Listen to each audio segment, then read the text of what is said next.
Have you ever stopped to ponder why we look at people the way we do?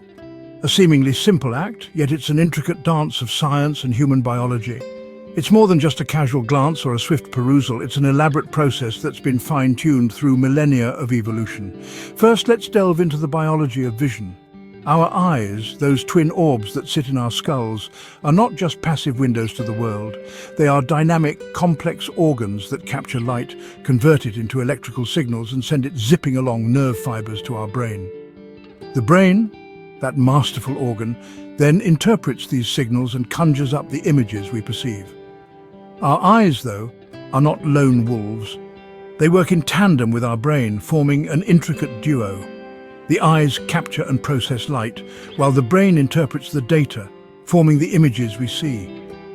It's a delicate ballet of biology and neuroscience happening in real time, every time we open our eyes. Now let's consider the role of vision in human interaction. We humans are social creatures, and our eyes are crucial tools for communication. They allow us to recognize faces, gauge emotions, and navigate social situations.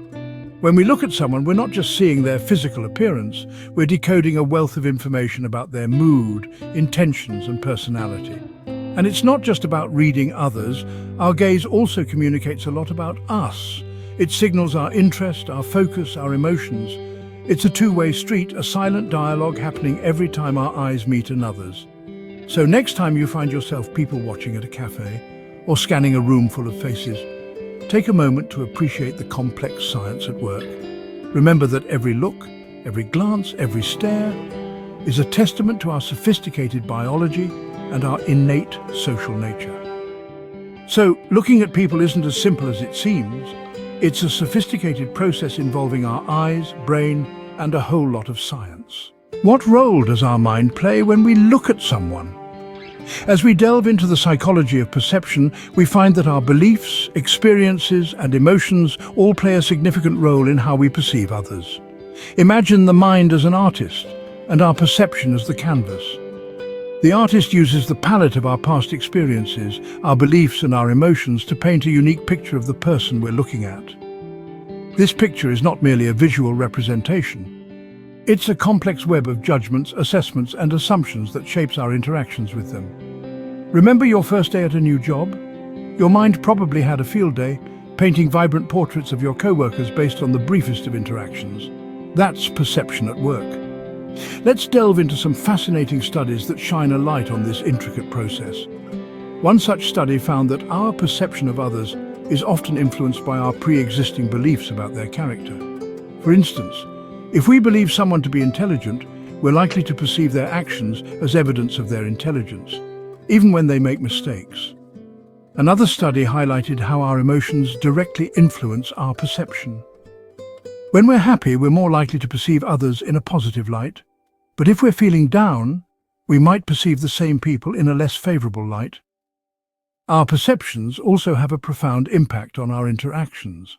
A classic study found that teachers who believed certain students were gifted interacted with them differently, leading to improved performance from these students, even though their gifted status was entirely fabricated for the study. In essence, perception is subjective. It's like wearing tinted glasses. The color of the tint is determined by our minds, influenced by our beliefs, experiences, and emotions. This tint colors our view of people, impacting our interactions and judgments about them. So, the next time you meet someone new, remember, it's not just your eyes doing the looking. Your mind is right there, adding its unique color to the picture. The mind, it seems, adds its own color to the pictures our eyes see. Have you considered the social consequences of the way you look at others? It's something we seldom reflect upon, yet it has profound implications on our social interactions. The way we look at people, the duration, intensity, and even the focus of our gaze can communicate a multitude of messages, which in turn shape our relationships. Consider the power of a gaze held for just a fraction longer than usual. It can suggest interest, intrigue, or attraction. It can spark a connection, begin a friendship, or even ignite a romance. But it's a delicate balance. Hold that gaze for too long, and it may come across as invasive, uncomfortable, or even threatening.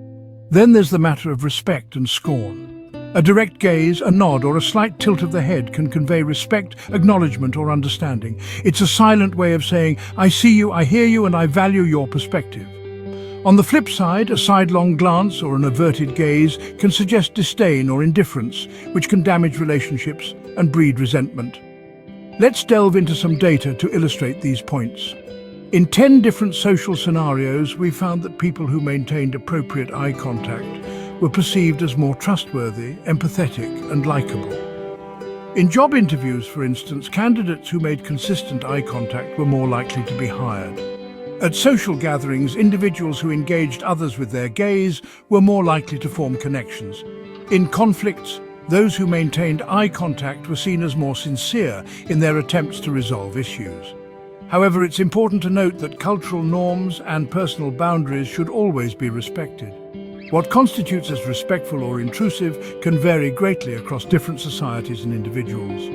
Looking at someone is more than just a visual process. It's a social statement, a non-verbal dialogue. It's a silent conversation that can build or break bonds. So the next time you meet someone's gaze, remember, you're not just looking, you're communicating. Looking at someone can be a social statement, a silent conversation that can build or break bonds. Wondering where the best spots for people watching are? Well, you're in for a treat. At number 10, we have public parks. With their communal nature, they're a melting pot of unique characters and interactions. Ninth on our list are cafes, where you can enjoy a warm cup of coffee while observing the world go by. Next up, we have public transport. From buses to subways, these spaces offer a snapshot of society in motion. Seventh on our list are shopping malls, where consumer behavior is on full display. Halfway through our list at number 5, we have airports. These bustling hubs provide a glimpse into the excitement and apprehension of travelers. Fourth are gyms, where determination and perseverance are the order of the day. In third place, we have tourist hotspots, followed by beaches at number 2. And finally, at the top of our list is the city centre, where the pace of life is most palpable. These spots offer a front-row seat to the fascinating theatre of human behaviour. How does it feel to be on the receiving end of someone's gaze? Quite an intriguing question, isn't it? The emotional impact of being observed can vary greatly depending on the context and the relationship between the observer and the observed. When we're looked at, it can elicit a range of emotions. There's validation, that warm, fuzzy feeling when someone's gaze communicates interest or admiration. It's like a non-verbal pat on the back, a silent nod of approval. Yet not all gazes are created equal. Sometimes being looked at can cause discomfort. It's like an invisible touch that invades personal space, making us feel exposed or judged. This feeling can be particularly intense when we sense scrutiny in that gaze, as if we're under a magnifying glass, our every flaw magnified. Being looked at can stir a whirlwind of feelings, reminding us of the power our gaze holds. So, next time you look at someone, remember the emotional impact your gaze can have. What does the future hold for the act of looking at people? An intriguing question to ponder upon. As we hurtle forward into the future, the way we perceive individuals around us is bound to evolve, largely influenced by technological advancements, societal changes, and emerging norms. Imagine, 50 years from now, technology could allow us to perceive people beyond their physical appearance. We might have wearable devices that can provide real-time data about a person's emotional state, interests, or even their personal history. Such advancements could redefine the way we look at people, making our interactions more informed and empathetic. Societal changes will also play a significant role. As we continue to break down barriers of race, gender, and class, how we look at people will be less about categorization and more about recognizing individuality and diversity. We might develop new norms that discourage judging people based on their appearance and encourage us to see the person beneath the surface. Evolving norms around privacy and consent will also shape the future of looking. In a world where surveillance technology is omnipresent, we may have to redefine what it means to look at someone without infringing on their rights. We might have stricter norms around when and where it's appropriate to look at people, with a greater emphasis on consent. All these changes will undoubtedly influence how we look at people. But one thing is certain, The act of looking at people will continue to be a crucial part of our lives. It's how we connect, communicate, and understand each other. As we move into the future, the way we look at people may transform, but its importance in our lives will remain undeniable. With every look, we are not just observing, we are connecting, empathizing, and understanding. So, let's look forward to a future where we look at people with more compassion, understanding, and respect. As we've learned, looking at fellow human people can have good or bad consequences, but what happens if you look at a reptilian overlord the wrong way? Let's for a moment imagine a future where we coexist with beings from another planet, say, reptilian overlords.